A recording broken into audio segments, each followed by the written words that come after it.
Chautpally Hanumanth Reddy lift irrigation scheme ఏదైతే బాల్కోట నియోజకవర్గానికి సంబంధించింది ఉందో దాని ముందు దాంట్లో సిమెంట్ పైప్ లైన్లు వాడినారు. సిమెంట్ పైపులు లీకేజ్ల ప్రాబ్లం అవుతూ ఉన్నది. లీకేజీలు కావడం మూలంగా చివరి మరి ఏదైతే చెరువు ఉన్నదో నర్సాపూర్ చెరువు నీళ్ళు అందట్లేదు. స్టేజ్ 2 అంటారు దాన్ని చౌట్పల్లి లిఫ్ట్ ఇరిగేషన్ స్కీమ్లో. ఆ నర్సాపూర్ చెరువు దానిక నీళ్లు పోవాలి అని అంటే చెట్పల్లి దగ్గర దాని పంప్ హౌస్ ఉంది.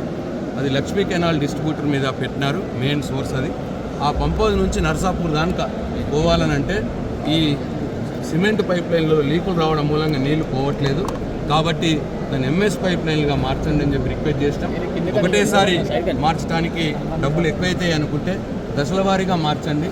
మొదలు ఫస్ట్ ఫేజ్ ఒక 17 ఎకరాలు, తర్వాత సెకండ్ ఫేజ్ 12 ఎకరాలు, ఈ 30 ఎకరాలకి ఇట్లా చేసుకోగలుగు 17 కిలోమీటర్లు, సెకండ్ ఫేజ్ 12 కిలోమీటర్లు, ఈ 30 కిలోమీటర్లు చేసుకోగలిగితే ఆ చౌట్పల్లి హనుమంత్ రెడ్డి లిఫ్ట్ స్కీమ్ కూడా సక్సెస్ఫుల్గా నీళ్లు చివరి చెరువు మట్టుకు తీసుకుపోవచ్చు అని రిక్వెస్ట్ చేస్తాం. దానికి కూడా ఆయన ఒప్పుకున్నారు, చేపిస్తానని చెప్పినారు. అట్లనే ఈ మొత్తం పోచంపాడు ప్రాజెక్టు కట్టడానికి, ఈ పోచంపాడు ప్రాజెక్టు ఇక్కడ ఉన్నదే అని అంటే బాల్కొండ, ఆర్మూర్ 2 నియోజకవర్గాల్లోని ఎన్నో గ్రామాలు మునిగిపోయినాయి. ఎంతోమంది ప్రజలు త్యాగం చేసినారు. ఆ త్యాగం వెలకట్టలేనిది. కాబట్టి వారికి ఇక్కడి ప్రాంతం వారికి ఉపాధి ఇవ్వడానికి ఇక్కడ ఒక మంచి టూరిజం ప్రాజెక్ట్ రావాలని చెప్పి ఈ ప్రాంత ప్రజల దశాబ్దాల నుంచి కోరిక ఉన్నది. నేను పోయినసారి గవర్నమెంట్లో ఉన్నప్పుడు దాన్ని టూరిజం శాఖ వారితో మాట్లాడి ఇక్కడ ఈ ల్యాండ్ కూడా ఐడెంటిఫై చేసినాం.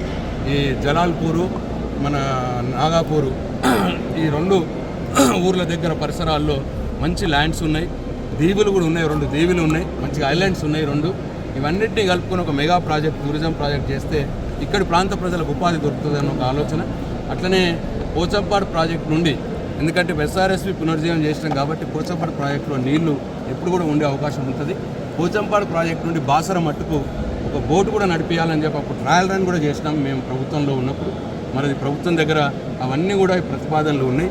దాన్ని కూడా కన్సిడర్ చేయండి అని ఇరిగేషన్ శాఖ మంత్రి గారికి, అట్లాగే జూపల్లి కృష్ణారావు గారికి, టూరిజం మంత్రి గారికి ఇద్దరు కూడా కోరడం జరిగింది.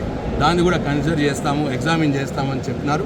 మరి ఏదైతే ఇవాళ ఇరిగేషన్ శాఖ మంత్రి వారు మేము ఇచ్చిన అన్నిటికీ కూడా చేస్తాము అని చెప్పినందుకు వారికి మా ధన్యవాదాలు. నిజంగా కూడా చేస్తే వారికి ఇంకా మనస్ఫూర్తిగా మేము ధన్యవాదాలు చెప్తాం. ఇది రైతుల కోసం చేస్తున్నది, ఈ ప్రాంత ప్రజల కోసం చేస్తున్న మరి ప్రయత్నం. దీంట్లో రాజకీయాలు లేవు. మరి తప్పకుండా ఇరిగేషన్ మంత్రి గారు ఈ పనులు చేసి పెడతారనే పూర్తి ఆశాభావంతో ఉన్నాం. చేసిన దానికి కూడా వాళ్ళని రిక్వెస్ట్ చేస్తూనే ఉంటాం, అడుగుతూనే ఉంటాం.